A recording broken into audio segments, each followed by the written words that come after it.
Umbanda é paz e amor, é um mundo cheio de luz, é a força que nos dá vida e a grandeza nos conduz. Avante, filhos de fé, como a nossa lei não há. A mediunidade é uma condição inerente ao ser humano, sendo assim, em todas as religiões há médiuns. Embora umbandista, estou convicto de que foi no âmbito da doutrina espírita que ocorreu o mais rigoroso estudo da mediunidade em toda a história. Allan Kardec fez da doutrina espírita uma ciência em si mesma. Sim, o codificador do espiritismo utilizou-se do método científico para investigar fenômenos mediúnicos sem recorrer à ciência. Assim o fez porque a corrente filosófica materialista dominava a ciência de seu tempo, de modo que seus pares entendiam que todos os fenômenos haveriam de encontrar explicação exclusivamente na matéria. Mas, com o avanço da tecnologia, o dogma materialista está a perder força por conta de suas próprias descobertas. E é no campo da física e da neurociência que vamos encontrar as pesquisas que mais contribuem para isso. A mediunidade, por exemplo, tem intrigado cientistas que, ao investigá-la, debruçam-se principalmente sobre o cérebro. O psiquiatra Sérgio Felipe Oliveira, professor de Medicina e Espiritualidade da USP e membro da Associação Médico Espírita de São Paulo, é um desses cientistas. Ele tem produzido interessantes estudos sobre a glândula pineal.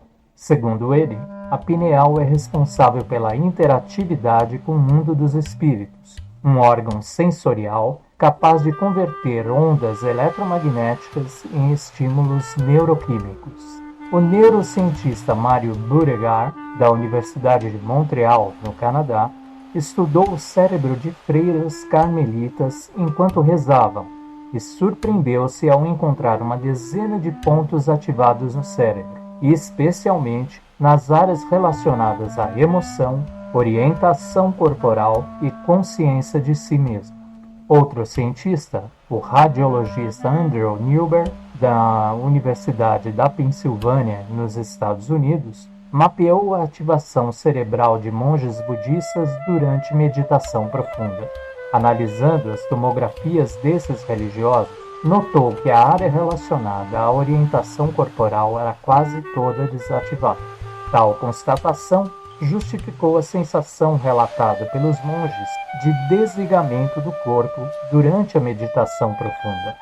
Newber também estudou freiras franciscanas em oração e descobriu que o fluxo sanguíneo do lóbulo parietal esquerdo, parte responsável pela orientação nesse momento, caía bruscamente. Para o pesquisador, no momento da oração, o cérebro deixou de fazer a separação entre o corpo e o mundo, fazendo quem ora experimentar a sensação de união com Deus. Pesquisando na web, encontrei notícias de muitas pesquisas realizadas no campo da espiritualidade humana, mas particularmente sobre mediunidade não há uma explicação definitiva, pois os cientistas não identificam uma base única para todos os seus fenômenos. E como a mediunidade continua sendo um mistério para a ciência, os cientistas continuam estudando seu mecanismo orgânico, enquanto as religiões estudam o seu mecanismo espiritual. Isto até pode soar contraditório, mas os estudiosos garantem que não, pois a mediunidade gera alterações orgânicas no corpo, e uma pesquisa recente confirma isso. Em 18 de fevereiro de 2025, a Revista Brasileira de Psiquiatria divulgou o resultado de um estudo coordenado pela USP que mapeou a atividade cerebral de 54 médiuns, descobrindo alterações genéticas que sugerem que eles têm a percepção de aspectos da realidade ocultos à maioria das pessoas. Para a pesquisa, contribuíram médiuns que atuavam há mais de 10 anos em terreiros de Umbanda e centros espíritas. 92% deles afirmaram falar sob a influência de espírito. 70% de se comunicarem com eles por escrito.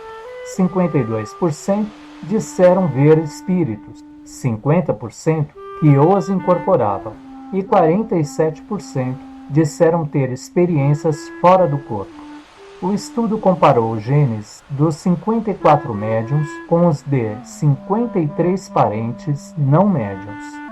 Segundo Wagner Gattas, coordenador da pesquisa, foi muito importante o grupo de controle constituído por parentes de primeiro grau dos médiuns. Para o coordenador, se a pesquisa constituísse um grupo de controle formado por pessoas sem vínculos familiares com os médiuns, as grandes diferenças genéticas entre eles afetariam os resultados. Tal precaução foi o que permitiu aos pesquisadores constatassem com maior segurança os genes ligados à mediunidade. Notícias como essa são de se comemorar. Sabe por quê? Elas desarranjam o ceticismo, desgastam o materialismo e de tal modo que desconfio que esses cientistas sejam médiuns inspirados, uma vez que contribuem para uma visão mais profunda sobre a vida. Bem, meu querido irmão de fé, me despeço fazendo um último apontamento. Fiquei orgulhoso da participação dos médiuns umbandistas nessa pesquisa, pois de tal modo concederam credibilidade ao fenômeno mediúnico na Umbanda e demonstraram que mediunidade não é propriedade de uma única doutrina. Abraços! Gostou do vídeo? Dê o like, inscreva-se, compartilhe, contribua para que a mensagem do Abaô de Umbanda alcance mais pessoas.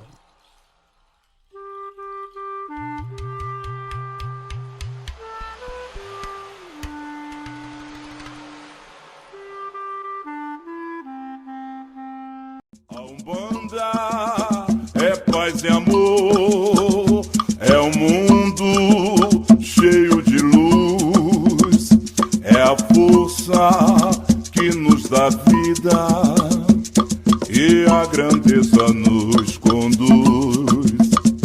Avante,